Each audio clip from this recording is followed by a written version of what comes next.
पटना से सांसद शत्रुघ्न सिन्हा बीजेपी में होते हुए भी कुछ बेगाने से हो गए हैं। बिहार के मुख्यमंत्री को बिहारी बाबू शानदार और जानदार मुख्यमंत्री बताते हैं।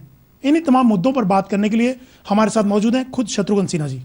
शत्रु जी, आज तक में आपका स्वागत है। बहुत बहुत धन्यवाद आपका। आखिर बेगाने कहा गलत है, दीवाने कहा होता तो ज्यादा बेहतर होता। लेकिन बेगाने से हो गए कुछ, आज पराये से हैं, पार्टी आपको अपना समझ नहीं रही है, दूर हटाए हुए है। आखिर इस क्या वजह क्या है इसकी? किसी ने दूर नहीं हटाया हुआ है, एक नजदीकी की तलाश है। सच्चाई के आधार पे और नजदीक आ जाएंगे। इतने सालों से मैं क्या पार्टी में हूँ, पहली पार्टी और मेरी आखिरी पार्टी है भारतीय जनता पार्टी। क्या मैं दूर जाने के लिए आया था या हट जाने के लिए, हटा दिए जाने के लिए आया था? मैं तो, इतनी मेच्योरिटी तो है मेरे अंदर। बहरहाल आप सवाल करें। आप नहीं हटे, पार्टी ने हटा दिया आपको। जितनी भी रैलीज हो रही हैं बिहार में इलेक्शन को लेकर के, आपको मंच पे नहीं चढ़ाया जाता है, इस्तेमाल नहीं किया जाता इलेक्शन में।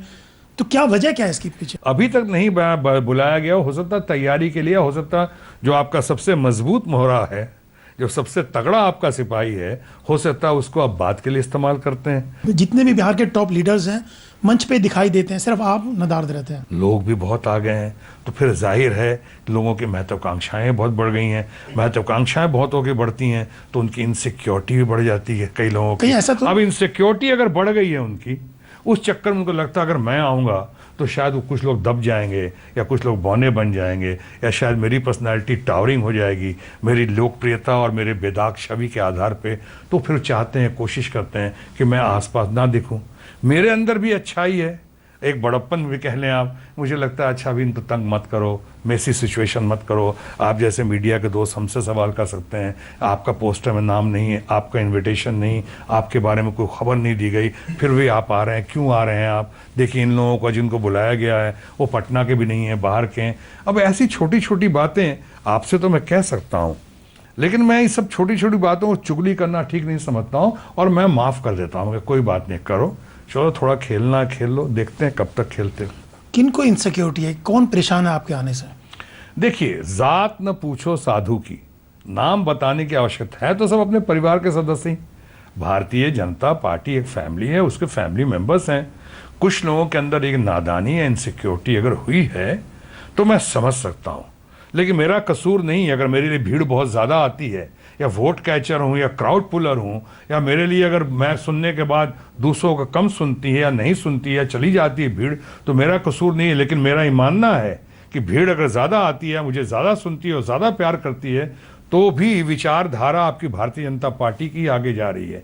आप ही का ग्रोथ हो रहा है, आप ही का नाम हो रहा है, घी तो दाल में ही गिर रहा है, तो घबराने की क्या आवश्यकता है? ये मेरी ऐसी सोच है। कहीं नीतीश की तारीफ कर रहे हैं, आप कहते हैं कि जानदार शानदार मुख्यमंत्री हैं, और पार्टी उनकी जानदार शानदार पे सवाल उठा रही है। आप कह रहे हैं वो जानदार शानदार है, कहीं इसलिए तो नहीं आपको दूर कर दिया?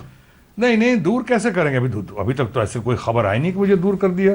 अगर दूर कर दिया हो तो मुझे खबर आती। मतलब एक तरह से पार्टी विरोधी नहीं है आपके बयान? क्या? बिल्कुल नहीं। मुझ जैसा मैच्योर्ड आदमी जो शुरू में 2 सीटों की पार्टी में, भारतीय जनता पार्टी में शामिल हुआ और आज तक दुख सुख का भागीदार है, क्या मैं पार्टी विरोधी हो जाऊंगा?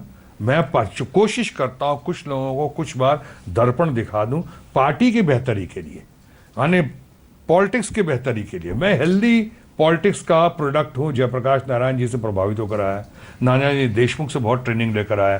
तो मैं कोशिश करता हूँ कि थोड़ा अपना सीनियर होने के नाते, उनका बड़ा भाई होने के नाते, उनके साथ दुख सुख का भागीदार होने के नाते कुछ बातें दिखा दूं उनको दर्पण के जरिए।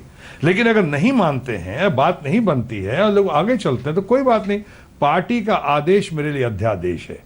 पार्टी का पार्लियामेंट्री बोर्ड जो फैसला करेगा वो मेरे सर आंखों पे। लेकिन पार्टी लाइन से तो आप अलग चल रहे हैं ना शत्रु जी।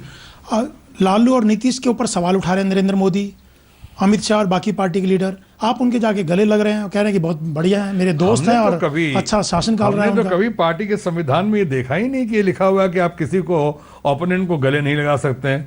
अभी अभी मैंने कितनी बार कहा है कि अभी अभी हमारे honourable prime minister Narendra Modi ji, ये डैशिंग डायनेमिक एक्शन हीरो। तो आप मानते हैं जंगल राज था लालू का शासन? मैं पहले ये जवाब दे दूं, अभी अभी वो दिग्विजय सिंह के यहाँ शादी में गए थे उनके बेटे की, या मुलायम सिंह के ग्रैंड नेफ्यू और लालू यादव की बेटी की शादी में गए थे, तो क्या वो लालू यादव की पार्टी ज्वाइन कर रहे हैं या लालू यादव जी उनकी पार्टी ज्वाइन कर रहे या हैं? तो तारीफ कर रहे हैं ना शत्रु जी।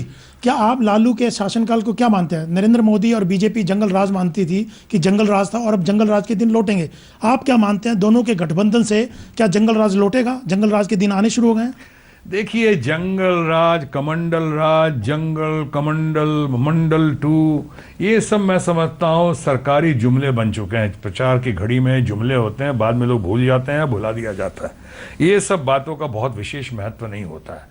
आप कितनी बार यूपी में सुन लिया, हम आएंगे तो जेल के सलाखों के पीछे होंगी, या जेल के सलाखों के पीछे भेजूंगा उनको, और काला धन फलाना ये वो, कितनी बातें होती हैं। ये सब जुमले में बदल जाती हैं, इसलिए इस पे विशेष जोर देने की जरूरत नहीं है। और मैं किसी पे सर्टिफिकेट इशू करने वाला अभी कौन होता? अभी कोई प्रचार की घड़ी थोड़ी है। जब प्रचार करेंगे, जब सामने जाएंगे, तो यथार्थ के आधार पे, इश्यूज के आधार पे हम बात करेंगे। हमें जो कहना होगा कहेंगे। मतलब नीतीश का जो शासनकाल है, आप उसको ठीक मानते हैं? उनके इतने सालों के शासनकाल में ही मत भूलिए कि हमारी भारतीय जनता पार्टी भी कई साल तक साथ रही है। और दूसरी बात, उनके इतने बड़े शासनकाल को एक हाँ ना में बोल देना, जैसे जो बातें अच्छी हुई हैं तो आप भी मानेंगे, मैं भी मानूंगा। अगर 35% नीतीश जी ने, उनके सरकार ने अगर 35% महिलाओं को आरक्षण दिया है हर पद पे, या 50% महिलाओं को पंचायत राज में दिया है, या 4 लाख का क्रेडिट कार्ड इशू कर दिया यूथ को, या हर साल भर तक करीब 9 महीने तक उनको नौकरी के लिए आने जाने के लिए अगर एक 1,000 रुपया पर महीना कर दिया है, उसी तरह कृषि के मामले में, जीडीपी के मामले में ग्रोथ अच्छा हुआ है, तो क्या नीतीश जी की सरकार को, हम लोग की सरकार को क्रेडिट नहीं जाएगा? मतलब शानदार जानदार सरकार है वो। मैं कहूँगा बहुत हमारे अच्छे दोस्त हैं वो, हमारे साथ पुराना संबंध है, गहरा संबंध है। लेकिन जब हमें लड़ना होगा, भिड़ना होगा, चुनाव में जाना होगा, तो हम तो इश्यूज पे जाएंगे।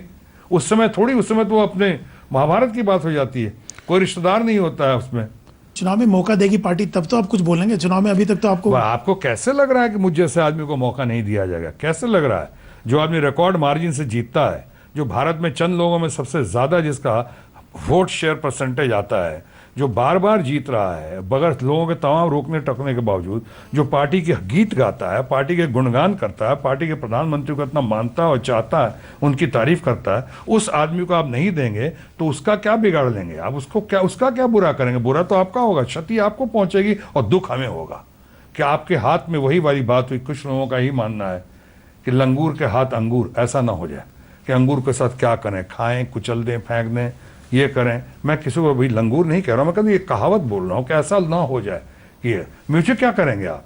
मैंने कहा ना कि मैं तो खुश हूं, मुझे बुलाएं तो बहुत अच्छा, नहीं बुलाएं तो और अच्छा। इसका माने पार्टी इतनी मजबूत और इतनी सक्षम है कि अब शायद मेरी आवश्यकता नहीं है। धन्यवाद, नमस्कार, जय हिंद। आप बगावती तेवर क्यों अपनाते हैं? चुनाव से ठीक पहले, पिछले चुनाव हो, लोकसभा के चुनाव हो, कोई भी चुनाव आए शत्रु जी, कहा जाता है कि बगावत पे उतराते हैं।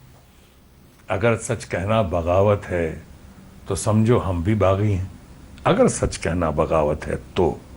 लेकिन अभी वो दौर नहीं आया है। अभी जो है मामला सुलझ रहा है और सुलझ जाएगा, उलझ नहीं रहा। अब उलझने की स्थिति खत्म हो गई, अब सुलझ रहा है। लेकिन पार्टी कह रही कार्रवाई करेगी चुनाव के बाद, आपके खिलाफ एक्शन लेगी। पार्टी का ये ऑफिशियल स्टेटमेंट नहीं था। हाँ, मैंने भी इंतजार किया था कि 8-10 घंटे बाद वो खंडन कर देगा, लेकिन पार्टी का, और दूसरी बात, कोई भी पार्टी इतनी हेल्पलेस है क्या? कोई भी पार्टी जो कहेगी हम चुनाव के बाद इन पे एक्शन लेंगे, क्यों भाई? लेना है तो अभी ले लो, चुनाव के बाद क्यों लेना है? और दूसरी बात, मैं जानता हूं कोई भी बड़ा नेता, कोई भी हमारा बड़ा नेता हो, खासकर सेंटर का तो कोई भी नेता हो, ऐसा कभी नहीं बोल सकता। आपने कहा एक्शन का रिएक्शन होता है, तुरंत बयान भी आ गया था आपका। वो तो देखो, एक्शन का मैंने कहा न्यूटन का तीसरा लॉ बता दिया, वो तो बहुत बड़ा इतना पुराना लॉ है कि every action has an equal and opposite reaction. तो मैंने कहा लेकिन उसको आप ह्यूमर में लो, जैसे बाकी चीज़ों को जुमला में लेते हो, उसको आप ह्यूमर में लो। कि हमने कहा ऐसा नहीं कि क्रिया के बाद प्रतिक्रिया भी होती है, तो कोई बात नहीं। लेकिन ऑफिशियल मामला नहीं था, इसलिए मेरे भी बयान को और उनके बयान को ऑफिशियल समझने की कोई जरूरत नहीं। शत्रु जी, क्या ये बीजेपी नए दौर की बीजेपी है, जो अटल अडवाणी की बीजेपी थी, और आज की नरेंद्र मोदी और अमित शाह की बीजेपी है? क्या फर्क समझते हैं आप इसमें? कौन सी बेहतर है? नहीं, बेहतर तो साबित होना बाकी है। अभी तक तो साबित यही हुआ है कि हमारे अटल बिहारी वाजपेयी जी, जो हमारे भूतपूर्व और अभूतपूर्व प्रधानमंत्री थे, उनसे बढ़िया तो प्रधानमंत्री देश में अभी तक कोई नहीं हुआ है, अभी तक। और हम लोग जो हैं, जिसमें हमारे नरेंद्र मोदी जी भी हैं, हम लोग उनके ऑफशूट हैं, उनके बच्चे हैं, उन्हीं से बहुत प्रोत्साहन लेकर आए हैं, उन्हीं का स्टाइल वगैरह, एनर्जी वगैरह हमारे अंदर दिखता है। हाँ, देश में अगर सबसे बड़ा स्टार प्रधानमंत्री को रहा है मेरी नज़रों में, तो वो रही Shrimati Indira Gandhi. Star prime minister के एकदम नाम, एकदम एक्स फैक्टर जो था उनके साथ, जो उनका ऑरा था, लेकिन सबसे ह्यूमन, सबसे काइंड, सबसे विजनरी, आज सड़कों से जोड़ दिया, देश को नदियों से जोड़ने वाला, करीब उस शुरुआत करने वाला हमारे अटल बिहारी वाजपेयी जी। अब नरेंद्र मोदी जी के बाद में आप पूछना चाहते हैं तो मैं कहूँगा गजब का स्टैमिना है इनके अंदर, क्या एनर्जी है, क्या एग्रेशन है, क्या पैशन है इनके अंदर में, वाह। क्या नए दौर में आप अनफिट हैं? जो नए दौर की बीजेपी है, अटल अडवाणी के टाइम में तो आपकी काफी पूछ होती थी, कैबिनेट मंत्री थे, लेकिन अब कोई पूछ नहीं रहा, तो कहीं अनफिट नजर आ रहे हैं आप उसमें? आपका थोड़ा सा वो तीखा सा पूछने का, शायद मुझको प्रोवोक करने का एक रास्ता ढूंढा है आपने, लेकिन मैं प्रोवोक होने वाला नहीं हूँ। मैं भी अपना नरेंद्र मोदी जी की तरह मैं भी योगा वगैरह बहुत करता हूँ, बहुत शांत हूँ, 120/80 ब्लड प्रेशर लेके घूमता हूँ मैं। तो मुझे कोई पूछ नहीं रहा है, ना पूछे, कोई बात नहीं, हमें पूछे। मेरा जहाँ तक मेरा आज पार्टी में मेरा अपना अप्रोच है, वो है no demand, no command, no complaints, no expectations. और अगर आप कह रहे हैं कि मंत्री नहीं बनाया, नहीं पूछता नहीं है, तो वो तो विशेषाधिकार है प्रधानमंत्री का। और मैं, जब मेरे कुछ लोग विचलित होते हैं कि मुझे क्यों नहीं बनाया गया, जब सारे गुण थे, सारे गुण, अच्छा ट्रैक रिकॉर्ड, परफॉर्मेंस, पॉपुलरिटी, अच्छी इमेज, उसके बावजूद अगर नहीं बनाया गया, तो मैं उनको शांत करता हूँ कि कोई बात नहीं, इसलिए तो उसना करो, उसना करेंगे, लब सी लेंगे, आंसू पी लेंगे, चिंता की कोई बात नहीं है, आज नहीं तो कल बन जाएंगे, और नहीं बनते हैं, अच्छे दिन आने वाले हैं, आज नहीं तो कल बन जाएंगे। आपके आएंगे अच्छे दिन, आपको उम्मीद है? सर, मैं तो, मेरी कामना, शुभकामना, मनोकामना और प्रार्थना है कि पूरे देश के लिए अच्छे दिन आए। नहीं, आपके आएंगे कि नहीं आएंगे? देश का आएगा तो मेरा भी आएगा, और मुझे लगता है अच्छे दिन आएंगे। शत्रु जी, क्या एक वजह ये तो नहीं है कि आप अडवाणी जी को प्राइम मिनिस्टर बनाने में तुले हुए थे उस टाइम, इसलिए इस सरकार में आपको मंत्री नहीं बनाया गया? प्रधानमंत्री बनने का, ऑफकोर्स मैंने हमेशा कहा कि अडवाणी जी हमारे फ्रेंड, फिलोसफर, गाइड, गुरु और अल्टीमेट लीडर हैं। हम बनाने वाले कौन? हम तो उस मामले में बहुत अदना से व्यक्ति हैं। पार्लियामेंट्री बोर्ड बनाता है, लोग मिलकर बनाते हैं।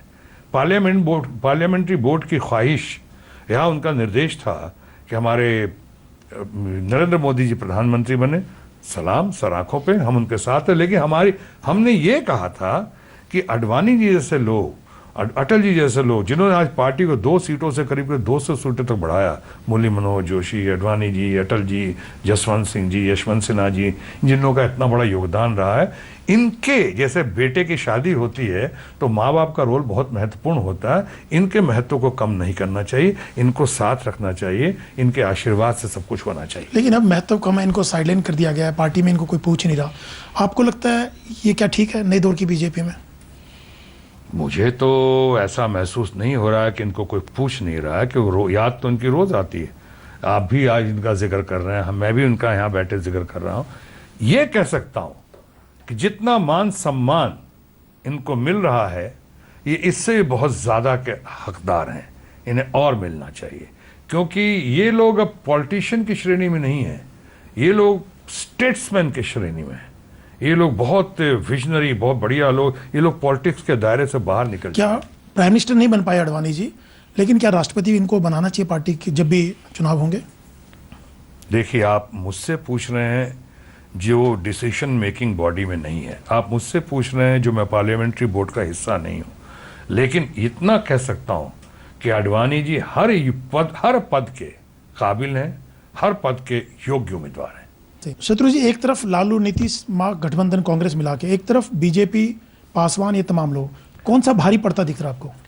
नहीं, अभी चुनाव की घोषणा हो चुकी है, ये सब बात करना मेरा ठीक नहीं है। और मैं कोई, ना पार्टी में मेरे पास कोई पद है, ना मैं राष्ट्रीय अध्यक्ष हूँ, और ना ही मैं कोई पंडित हूँ, चुनावी पंडित, कि मैं सारा फैसला करूँ और ज्योतिष की तरफ बात करूँ। चुनाव जो है बिहार का, मोदी वर्सेस नीतीश हो रहा है। एक तरफ मोदी, ऐसा हम लोगों ने कर दिया, लेकिन उनके पास कोई बिहार का एडिशनल भार नहीं होने वाला है। इसीलिए मैंने कहा कोई फेस होता हमारे पास अच्छा होता।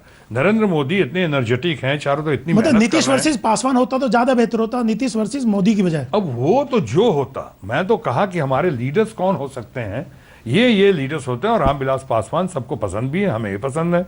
अगर होता और लोग अगर ये मानते हैं कि बीजेपी का नहीं, तो मैं कहता भाई एनडीए का हो।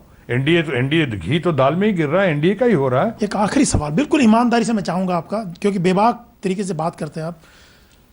केंद्र में मंत्री या बिहार का मुख्यमंत्री, दोनों में से कौन सा पद आपको ज्यादा प्रिय है और कौन सा लेना चाहेंगे आप?